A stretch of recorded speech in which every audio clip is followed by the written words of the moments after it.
우리가 살아가면서 사실 한 번쯤은 생각을 해봐야 되죠. 내가 사는 이유가 뭔가, 내가 이 땅에 살아갈 진정한 삶의 의미가 무엇인가는 우리가 한번 진지하게 스스로 생각해 봐야 되는 것입니다. 왜냐하면 우리는 세상 사람들과 다르기 때문에 그런 것입니다. 세상 사람들이야 이 땅에 태어나서 자신이 계획하고 이루고자 하는 모든 걸 이뤄가고 그것이 성공하면 모든 것이 다 했다는 어떤 의미를 두고 살아가지만 우리 예수를 믿는 우리들은 그런 것이 아니죠. 우리의 삶은 그런 목적이 아니다라는 것입니다. 그래서 오늘 본문을 통해서 살아가는 인생의 의미가 무엇인가를 말해주는 어떤 본문의 말씀이다라고 볼 수가 있습니다. 우리가 우리의 인생을 한번 다시 돌아보면서 우리의 신앙의 삶이죠. 신앙의 삶을 돌아보면서 우리가 무엇을 추구하고 무엇을 가장 가치 있게 우리가 살아가야 되느냐, 어느 방향을 바라보며 살아가느냐라는 것은 우리의 신앙에서 사실 대단히 중요하다라고 볼 수가 있습니다. 그래서 우리가 한번 돌아보는 그런 시간이 되시길 바랍니다. 사람은 자기의 인생을 판단할 때 항상 자기 기준으로 모든 것을 판단하게 되는 것입니다. 그래서 항상 내 문제가 중요한 것이고 내가 잘 되는 것에 모든 것 관심을 두고 살아가는 것이죠. 거기에 생각을 벗어나지 못하는 것이 대부분이 우리가 예수를 믿어도 사실 거기에 머물러 있다라고 이렇게 볼 수가 있습니다. 그러다 보니까 그로 인해서 우리가 살아가는 모든 삶의 그 과정이나 하루하루의 삶에 가서 인생의 무거운 짐이 돼서 우리를 짓누르게 된다라고 볼 수가 있는 것이죠. 사실 그 세상의 무거운 짐을 다 내려놓고 내게 오라. 예수님이 우리를 정말 그 모든 것을 자유하게 하신다라고 분명히 말씀하셨는데 우리는 그 인생의 짐을 내려놓지 못하고 있는 것이 우리들의 모습이라는 것이죠. 그렇다고 한다면 왜 그렇게 우리가 인생을 무거운 짐을 짓고 우리가 살아가야 되냐라는 것이죠. 왜 거기서 해방받지 못하고 살아가야 되냐? 한 번쯤은 진지하게 생각을 해봐야 된다라는 것입니다. 공부를 하는 학생이든 직장을 다니든 또 뭐 사업을 하든 참 열심히 합니다. 최선을 다해서 하죠. 그렇게 열심히 하는데 그 하는 모든 일이 오히려 자기에게 무거운 짐이 돼서 자기를 억누르고 있다라는 것이죠. 그렇다면 왜 그 열심히 살아가는 그 모든 삶의 그 과정이 자기에게 짐이 되느냐라는 것이죠. 바로 그 이유도 다른 것이 아닙니다. 그 삶을 자기 위주로 생각하기 때문에 그런 것입니다. 자기 기준으로 모든 것을 판단하기 때문에 살아가는 모든 과정이 짐이 된다라고 볼 수밖에 없는 것이죠. 인생을 자기의 위주로 생각하기에 자신의 삶이 잘 되어야 한다라고 하는 내가 하는 것이 성공해야 된다는 이 강박관념이 있습니다. 이 강박관념이 바로 돼서 나를 붙들게 되고 그 삶이 무거운 짐으로 느껴질 수밖에 없다라고 볼 수밖에 없습니다. 이처럼 인생을 자기 위주로 생각하는 것은 어떻게 보면 그 인생의 의미, 우리가 살아가야 될 그 의미를 진정으로 하나님의 말씀에서 찾지 못하고 바로 자신의 육신에서 찾으려고 하기 때문에 모든 것이 짐이 돼서 돌아온다라고 볼 수밖에 없는 것입니다. 우리들이 스스로에게 한번 물어봐야 되는 것이죠. 내가 잘 되기를 잘 돼야 될 이유가 무엇인가를 한번 생각을 물어봐야 됩니다. 내가 지금 열심히 살아가는데 그것은 뭐를 이루려고 하는 것이고 그럼 그 이루어진 것이 잘 되어야 될 이유가 뭐냐라는 것이죠. 한번 스스로 한번 질문해 보시길 바랍니다. 그리고 우리 자신이 잘 되어야 할 당위성을 한번 찾아봐야 되는 것입니다. 물론 저도 인생을 잘 됐으면 내가 하는 모든 일이 잘 되었으면 하는 욕망이 있는 것이죠. 제가 지금 교회를 담임하고 있고 목회를 하는 사람으로 인해서 제가 담임하고 있는 교회가 잘 되기를 사실 바라는 마음이 없지 않아요. 저에게도 있는 것은 사실입니다. 그리고 제가 담당하고 있는 이 교회가 잘 돼야 될 이유가 뭐냐라고 누가 묻는다라고 하면 사실 제가 할 말이 사실 없습니다. 어떤 사람들은 교회가 잘 되는 것이 하나님께 영광을 돌리게 되고 하나님 나라가 확장되는 것이고 하나님의 역사가 증거된다라고 이렇게 말을 하기도 하지만은 사실 이런 말들은 성경을 근거로 둔 말이 아니라 자기의 욕망을 정당하게 하기 위해서 어떻게 만들어낸 말에 지나지 않다라는 것을 깨달을 수밖에 없는 것입니다. 인생이 잘 된다는 것, 그것이 과연 무엇일까라는 것이죠. 무엇을 두고 인생을 잘 된다, 잘 살았다라고 말할 수가 있겠느냐라는 것이죠. 그것부터 우리가 분명히 정립해야 된다라는 것입니다. 분명한 것은 우리는 세상과는 구별되어 있는 택한 백성, 하나님 나라의 백성이기 때문에 그런 것입니다. 인생을 내 위주로만 생각을 하게 된다면 모든 것이 내 기준으로 판단하고 결정을 한다라고 하면 인생이 잘 되는 것은 다른 것이 아닙니다. 세상에서 성공하는 것이죠. 내가 계획한 것 모든 것을 잘 이루어져서 성공하는 것, 그것이 인생이 내가 잘 됐다라고 그렇게 생각할 수밖에 없는 것입니다. 그래서 성공이 인생에 잘 되는 것을 늘 마음에 두다 보니까 만약에 자기가 계획한 것이 잘 안 됐을 때, 어떤 것 실패로 돌아갔을 때, 원하는 대로 잘 안 됐을 때는 뭐라고 생각해요? 그냥 좌절하는 것이죠. 나는 이 모든 것이 실패한 인생이다 라는 것으로 좌절할 수밖에 사실 없는 것입니다. 그리고 그 성공과 잘됨을 위해 살아가는 것이 자기 위주로 살아가는 사람들의 인생의 전부라고 볼 수밖에 없는, 이 어떻게 보면 세상 사람들이라고 볼 수가 있는 것이죠. 오늘날 우리들이 이런 세상 사람들과 구별되어야 되는 것은 분명한 것입니다. 오로지 내 인생이 잘 되는 것만을 바라보고 살아간다라고 하면 그 인생은 그 무거운 짐에서 벗어날 수가 사실 없는 것입니다. 그래서 내가 잘 되지 못하면 잘못 산 것으로 간주하는, 그리고 낙심하는 그런 인생에 불과하다라는 것입니다. 하지만 성도된 우리가 깨달아야 될 것은 뭐냐? 그것은 세상 사람과는 다른 것이죠. 인생을 내 위주로 생각한다는 것부터, 내 기준으로 바라본다는 것부터 내가 인생을 잘못 가고 있다라는 것을 깨달아야 되는 것입니다. 그 이유는 뭐냐면 우리의 인생을 시작과 끝에 모든 인생 전부가 바로 우리의 뜻이 아니라 바로 우리를 주관하고 계시는 분의 뜻에 따라 우리의 모든 인생이 흘러가고 있기 때문에 그렇다라는 사실을 우리가 놓쳐서는 안 되는 것입니다. 내 마음대로 살아가는 것 같지만, 내 뜻대로 살아가는 것 같지만, 하나님이 택한 백성들은 하나님이 이미 우리가 태어나기 이미 전에 우리를 작정하시고 예정하셔서 무엇을 할 것인가를 계획하고 이 땅에 보내셔서 한 가지 한 가지 이루어 가시는 것입니다. 그것이 우리 마음대로 되는 것이 아니다라는 사실을 우리가 깨달아야 된다는 것이죠. 그래서 우리의 인생을 시작하게 하시고 마치게 하시는 분이 계시고 그분의 뜻에 의해서 우리가 존재하는 인생이라고 한다면 인생을 내 위주로 살아갈 것이 아니라 나의 인생을 있게 하신 그분의 뜻, 그분의 계획대로 살아가는 것이 중요한 것입니다. 그렇다고 하면 우리는 살아가는 모든 삶의 과정에서 그분의 뜻을 물어야 된다라는 것입니다. 내게 주어지는 환경이 있죠. 그걸 갖고 비교하고 남하고 비교할 것이 아니라 주어지는 환경을 통해서 하나님이 무엇을 하실 것인지, 무엇을 이루려고 하시는지, 또 내게 무엇을 하기를 원하는지 우리는 늘 물어가면서 살아가야 된다라는 것입니다. 이처럼 하나님의 위주로 살아가는 인생으로 우리의 방향이, 삶의 방향이 새롭게 방향이 바뀐다라고 한다면 하나님의 뜻 안에서 자신이 잘 되어야 될 이유 전혀 찾아볼 수가 없는 것입니다. 내가 잘 되어야 할 이유는 전혀 우리가 찾을 수가 없는 것이죠. 그것은 그저 세상에 붙들린 자신의 욕심이다라는 걸 깨달을 수밖에 없습니다. 내가 이 땅에 태어나서 하나님의 뜻 가운데 하나님의 뜻을 이루어가는 도구로만 쓰임을 받았다라고 한다면 그것이 우리의 신자에게는 최고의 영광이다라고 볼 수밖에 없는 것입니다. 근데 우리는 아직 우리의 육신의 욕망을 버리지 못하고 예수를 믿었지만 거기에서 아직 우리가 벗어나지 못하다 보니까 예수를 믿어도 여전히 육신의 욕망에 젖어 살아갈 때 우리는 그 세상의 무거운 짐을 내려질 수가 없다라는 사실도 우리가 분명하게 인식을 해야 되는 것입니다. 오늘 본문에 등장하는 그 요한의 출생을 통해서 바로 이 같은 인생의 참된 의미에 대해서 말씀을 하고 있는 것입니다. 그걸 우리가 한번 진지하게 생각해 보려고 하는 것입니다. 우리가 잘 알듯이 이 요한이라는 인물은 엘리사벳에게 잉태된 것부터 바로 하나님의 뜻에 의한 것이다 라는 것을 알 수가 있죠. 그리고 15절부터 17절까지 말하는 것처럼 요한이 세상에 어떤 사람으로 출생을 해서 이 땅에서 무슨 일을 하며 어떻게 죽을 것인가까지 이미 다 하나님에 의해 작정되어 있다라는 것을 알 수가 있는 것입니다. 그것은 요한의 한 사람에게 불과한 것이 아니라 하나님의 택한 모든 백성에게 동일하게 적용된다는 사실을 우리가 이해를 반드시 받아들여야 되는 것입니다. 내 뜻대로 살다 내 뜻대로 이 세상을 떠나는 것이 아니라 하나님의 뜻에 의해서 이 땅에 우리가 보냄을 받았고 또 이 땅에 살아가는 모든 과정에서 하나님이 깨닫게 하시는 것이 있습니다. 하나님이 이루려고 하는 것이 있는 거예요.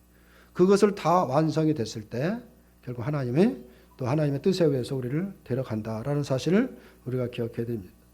이처럼 잉태와 출산의 시작부터 죽음이라는 끝의 순간까지 요한의 인생은 어떻게 보면 요한 개인의 뜻과 목적과 목표에 의해서 흘러간 것이 아니다 라는 것을 알 수가 있죠. 전적으로 하나님의 뜻에 이끌려 흘러갔다라고 볼 수가 있습니다. 요한의 인생은 자기 위주가 아니라 철저하게 하나님의 위주로만 흘러간 인생임을 알 수가 있는 것이죠. 이러한 요한의 인생에 잘 돼야 한다. 세상에서 성공해야 된다. 이런 개인적인 욕심은 아무런 의미가 없다는 것을 깨달을 수밖에 없는 것이죠. 그 요한이 무슨 일을 하든 하나님의 뜻대로 인도하실 것입니다. 하나님이 계획하신 것을 이루게 하시는 분이지 요한이 성공하고 자기 요한의 뜻을 이루려고 하나님이 일하시는 분이 아니시기 때문이다 라는 사실을 우리가 기억해야 됩니다. 이것은 우리에게도 동일하게 적용이 된다는 사실을 기억해야 되는 것입니다. 우리들은 이러한 요한의 인생에 대해서 과연 어떤 생각이 드느냐라는 것이죠. 하나님이 계획하시고 이 땅에 보내신 목적을 다 두시고 보내셔서 하나님의 뜻 가운데 이뤄가는 인생, 과연 그 인생이 어떤 인생일까라는 것이죠. 만약에 우리 자신도 하나님에 의해서 인생의 전부가 붙들려 있다라고 한다면 과연 우리는 어떻게 받아들일 수가 있겠느냐라는 것이죠. 어쩌면 인생이 나의 뜻이 아니라 하나님의 뜻에 주관되면서 내가 원하는 길이 아니라 하나님의 원하는 길로 가야 한다는 것에 대해서 어쩌면 우리도 거부감을 가질 수밖에 없는 것입니다. 나를 세상에 보내시고 세상의 시작과 끝을 주관하시는 분이 계시다는 사실에 모든 것을 순종하겠다는 마음보다는 여전히 내 위주로 인생을 살고 싶어하는 그 마음이 앞서기 때문이다 라고 볼 수가 있는 것이죠. 사실 선악과를 먹은 아담의 후손으로서 모든 인간은 다 여기에서 자유로울 수는 사실 없는 것입니다. 그러나 다만 중요한 것은 뭐냐면 자기 의주의 인생을 살고자 하는 것이 얼마나 잘못된 것인가를 깨닫는 것이 중요한 것입니다. 그리고 자신의 인생을 향한 하나님의 뜻 안에서 모든 것을 살피고 판단하는 자세, 이것이 신앙생활에서 신자에게는 대단히 중요한 자세다라는 것을 우리가 깨달아야 되는 것입니다. 우리가 때로는 어떤 어려운 환경이 닥치고 일이 닥칠 때가 있죠. 그럼 우리가 늘 불평이 앞서는 것입니다. 하나님, 왜 이런 것을 나에게, 이런 고통, 이런 환경을 나에게 왜 처하게 합니까? 라고 우리가 불평불만에 앞서지만 우리가 조금 더 생각하면 사실 그것도 은혜라는 것을 깨닫게 됩니다. 하나님은 분명히 그 일을 통해서 내게 하실 일이 있는 것입니다. 내가 깨닫게 하실 일이 있는 것이죠. 그래서 더 풍성한 은혜를 누리도록 모든 것을 주시는데도 우리는 그것을 거기까지 생각을 못하고 그냥 눈앞에 보이는 것이 전부인 것처럼 우리가 생각을 하다 보니까 사실 하나님의 뜻을 살피기보다는 내 뜻을 주장하고 살아간다라고 볼 수밖에 없는 것입니다. 사실 부모의 입장에서도 마찬가지죠. 부모의 입장에서도 자식의 인생이 하나님께 붙들려 있다라는 것은 어떻게 보면 썩 기분 좋은 일이 아닐 수도 있다라는 것이죠. 물론 하나님이 내 자식의 인생을 부모가 원하는 방향으로 이끌어 주시기만 한다라고 하면 그건 뭐 하나님이 붙들려 주시기를 원하겠지만 오로지 예수님을 위해서 살아가야 되는 인생이라고 한다면 사실 반갑지 않을 것은 분명합니다. 부모 역시도 자식을 자기 의지로 바라보기 때문에 그렇다라고 볼 수밖에 없는 것입니다. 그런데 오늘 이 요한의 출생을 통해서 보여주는 이 샤가랴와 엘리사벳이 그 모습을 보면 우리의 생각과는 전혀 다르다라는 것을 알 수가 있죠. 부모의 입장에서 자식을 자식으로 보지 않고 하나님이 우리에게 주셔서 하실 일이 있다라는 시각으로 바라본다는 것입니다. 이것은 대단히 중요한 것입니다. 그래서 자식을 향한 그 시선은 자기 위주가 아니라 하나님의 위주다라는 것을 지금 요한의 부모를 통해서 알 수가 있는데 요한을 자신들의 자식으로만 바라보는 것이 아니라 하나님의 뜻에 의해서 자신들을 통해서 세상에 오게 된 하나님의 사람으로 바라보고 있다라고 볼 수가 있습니다. 이 엘리사벳이 요한을 낳자 이웃과 친족이 하나님께서 긍휼을 베푸셨다고 하면서 함께 즐거워합니다. 아이가 없는 집안에 아이가 태어났으니 얼마나 기쁘겠느냐라는 것이죠. 그래서 모두가 찾아와서 축하하면서 서로 기쁨을 나누는 것은 당연한 일일 수밖에 없죠. 그리고 8일이 되자 유대인의 규례에 따라서 아이를 이제 할례를 행하기 위해서 온 사람들이 아이의 이름을 부친의 이름에 따라 샤가랴로 하라 이렇게 이제 건의를 하죠. 그 당시의 문화는 어떤 문화였느냐? 자식을 낳으면 자식의 이름을 그 가문의 가족이나 친족들의 이름을 따서 바로 그 이름을 지었다고 합니다. 아마 그 가문에서 훌륭하다라고 생각하는 사람들을 따서 아마 그 이름을 졌던 것은 분명하죠. 그래서 이 아이의 이름을 샤가랴라고 하는 것도 부모의 이름을 따라고 하는 것도 이 샤가랴라는 인물, 그 인물은 하나님 앞에서 흠이 없는 정말 아주 신앙적으로 훌륭한 사람으로 인정을 받기 때문에 그 아들 요한도 그 아버지에 따라서 훌륭한 사람이 되기를 원하는 마음으로 그 이름을 그렇게 샤가랴로 하라고 이렇게 요청을 하는 것입니다. 하지만 그 어머니의 생각은 달랐습니다. 그 엘리사벳이 사람들의 말을 따르지 않고 그냥 요한으로 하겠다라고 이렇게 하자 사람들이 뭐라고 반응하느냐? 네 친족 중에 이 이름으로 한 이름은 없다라고 이렇게 반응을 하죠. 지금까지 다 자식을 낳고 이름을 지면 훌륭한 친족들의 훌륭한 일을 따라서 이름을 짓는데 그게 무슨 말이냐라고 이렇게 반응하는 것이라고 볼 수가 있는 것이죠. 그러자 다시 사가랴에게 아이의 이름을 무엇이라고 할 거라고 다시 묻습니다. 그리고 사가랴가 서판을 달라고 하고 그 서판에다 이름을 요한이라고 쓰자 모두가 다 놀랬다라는 것이 오늘 본문에서 말씀을 하고 있습니다. 요한이라는 이름은 천사가 전해준 이름이다라고 볼 수가 있죠. 따라서 사가랴와 엘리사벳이 바로 아이의 이름을 요한이라고 고집하는 것은 요한이 자신의 뜻이 아닌 하나님의 뜻에 의해서 출생하였음을 알았기 때문에 그 하나님의 뜻을 따른다라고 볼 수가 있는 것입니다. 육신적 혈통에 의한 것이 아니라 하나님이 하고자 하시는 특별한 뜻에 의해서 하나님이 보내신 아이로 바라보고 있는 것입니다. 내가 나 따라서 내 자식으로 바라보는 것이 아니라 하나님의 특별한 뜻 가운데서 우리에게 보내주셔서 하나님이 하실 일이 있기 때문에 바로 그 이름 요한이라는 이름을 주셨다라는 것을 깨닫고 그렇게 순종했다라고 볼 수가 있는 것이죠. 그래서 천사가 알려준 바로 그가 은혜를 베푸시리라라는 뜻을 가진 이 요한이라는 이름을 고집하게 됐다라고 볼 수가 있는 것이죠. 바로 아이를 낳을 수 없는 몸으로 아이를 낳았고 비로소 가문을 이어갈 수 있게 되었으니 이웃과 친족들처럼 아이를 주신 하나님의 긍휼에 감사하면서 아이의 이름을 사가랴라고 부르는 것이 아이에 대한 보편적인 부모님의 바로 마음이라고 할 수가 있는 것입니다. 아이만을 바라봤다면 이처럼 부모 위주로 아이를 생각할 것은 분명한 것이고 천사가 전해준 그 요한이라는 이름을 어떻게 보면 까마득해 잊어버릴 수도 있다라고 볼 수밖에 없는 것이죠. 하지만 이 사가랴와 엘리사벳은 바로 요한을 통해서 약속하신 대로 은혜를 베푸시는 하나님의 그 신실함을 바라봤고 또 요한 또한 하나님이 정하신 뜻에 쓰여질 것을 그 뜻대로 온전히 쓰여질 것을 바라보고 있다라는 것을 알 수가 있습니다. 아이를 잉태하기 전에는 인간적인 조건만을 바라봤죠. 사람의 생각, 인간적이신 육신적인 생각으로 모든 것을 판단했던 것이 바로 이 사가랴와 엘리사벳이다라고 볼 수도 있습니다. 그래서 아이를 잉태할 것이라고 했을 때도 그걸 믿지 않았던 것이 이 부모들 사가랴와 엘리사벳이다라고 볼 수밖에 없는 것이죠. 하나님께서 말씀하시는 이루시는 것에 대해서 믿지를 않았죠. 하나님이 전혀 우리의 이성으로는 우리의 지식으로는 이해가 안 되는 일을 말씀하시니까 전혀 그건 있을 수 없다라고 이렇게 믿지를 않았지만 아이를 잉태하고 출생하게 되자 바로 말씀대로 이루시는 하나님이 바로 하나님의 뜻 가운데 일하게 된다라는 것을 믿게 됐다라고 볼 수가 있는 것입니다. 그 증거가 아이를 요한으로 부르는 것이고 그리고 사가랴는 바로 입이 곧 열리고 혀가 풀리며 말을 하자마자 바로 하나님을 찬송했다라고 말씀하고 있습니다. 사가랴가 요한으로 인해서 비로소 하나님이 누구신가를 알고 믿게 되었다라는 증거가 된다라고 볼 수가 있습니다.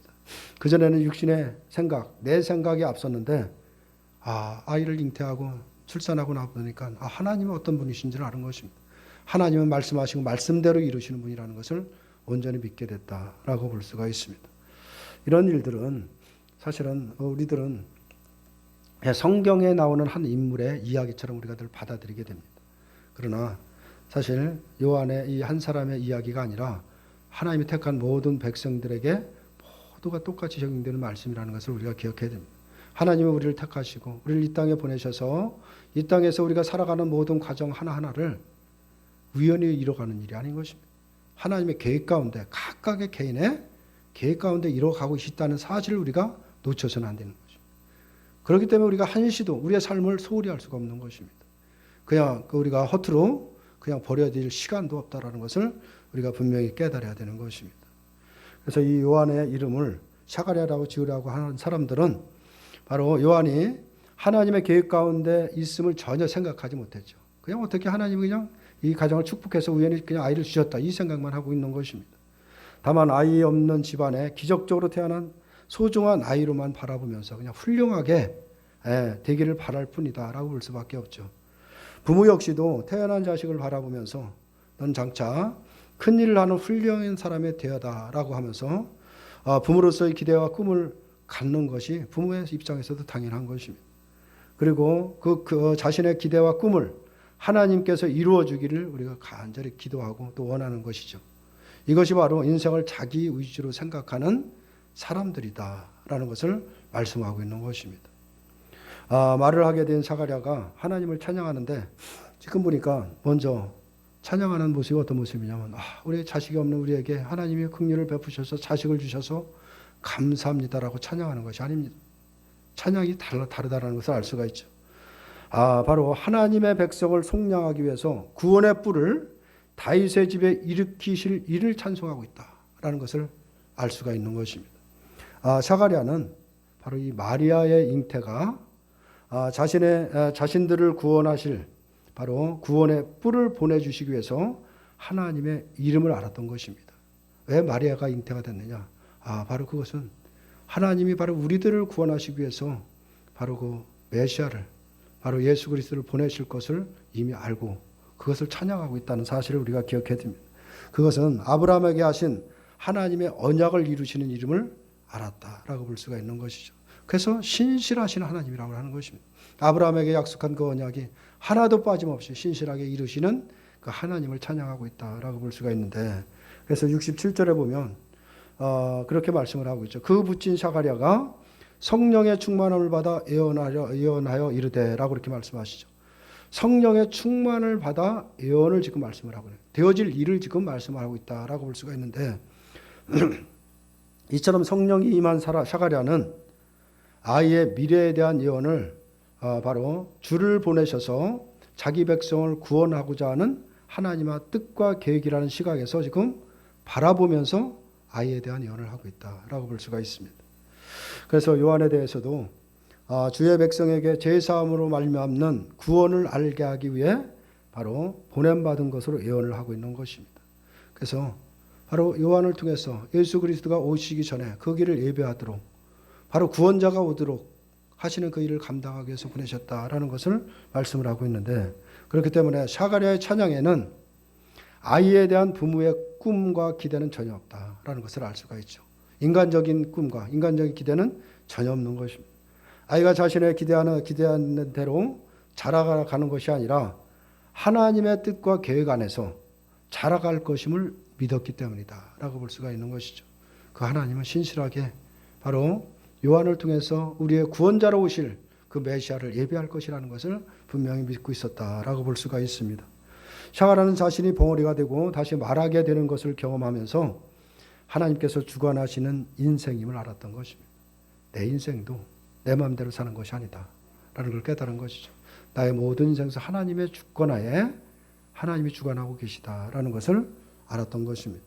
그리고 요한의 인생 역시도 하나님이 주관해 주실 것을 알았기 때문에 부모로서는 얼마든지 있을 수 있는 자식에 대한 욕심으로 자식의 미래를 바라보는 것이 아니라 바로 하나님의 뜻과 계획에 자식의 미래와 연결돼서 바라보면서 찬송하게 된다. 이 자식도 바로 하나님의 뜻 가운데 모든 것을 신실하게 이루실 것이다 라는 것이죠. 바로 우리들의 인생을 과연 우리들은 어떻게 바라보고 있느냐라는 것을 생각해 보게 하는 말씀인 것입니다. 우리의 인생, 우리가 살아가는 궁극적인 이유, 우리의 삶에서 부딪히는 모든 문제가 짐으로만 다가오고 무겁게 나를 짓누르고 있는 것인지, 아니면 그 모든 것을 해방돼서 이제 구원의 은혜가 무엇인지를 깨닫고 정말 주님을 찬송하는 삶으로 우리가 전환돼서 살아가는지 한번 우리가 생각해 봐야 되는 것입니다. 인생을 내 위주로 생각하게 되면 지금의 내가 있는 그 자리, 그 위치, 그것이 내가 지금까지 이것을 이루기 위해서 얼마나 고생했고 얼마나 노력했고 얼마나 헌신했는가만 생각이 되는 것입니다. 지금의 이 자리까지 올라오기 위해서 남보다 더 많이 노력하고 공부하고 고생했다라고 하는 그만을 생각하기 때문에 그런 것입니다. 그렇기 때문에 자신의 현재에 대한 자부심을 갖게 되는 것이죠. 그러나 내가 원하는 모든 것을 이루지 못한 그런 삶의 자리에 있다라고 한다면 그건 뭐가 오겠습니까? 낙심이죠. 날마다 한숨 쉬고 절망밖에 없다라고 볼 수밖에 없는 것입니다. 하지만 나를 세상에 보내신 하나님의 뜻과 계획 안에서 나의 인생을 바라보게 되면 지금의 내가 나를 생각하게 되면 나를 이 자리에 이끌어 오신 분이 하나님이셨다라는 것을 깨닫게 되는 것입니다. 어떤 모양, 어떤 위치에든 그거와는 상관이 없습니다. 세상의 기준으로 높고 낮은 것은 상관이 없는 것입니다. 가장 남들이 하찮다라고 하는 그런 직업을 하고 있다라고 해도 그 자리까지 인도하시는 분은 하나님이시다라는 것을 깨닫게 되는 것입니다. 왜 그럼 그런 자리까지 인도하셨느냐? 그건 다른 것이 아닌 것입니다.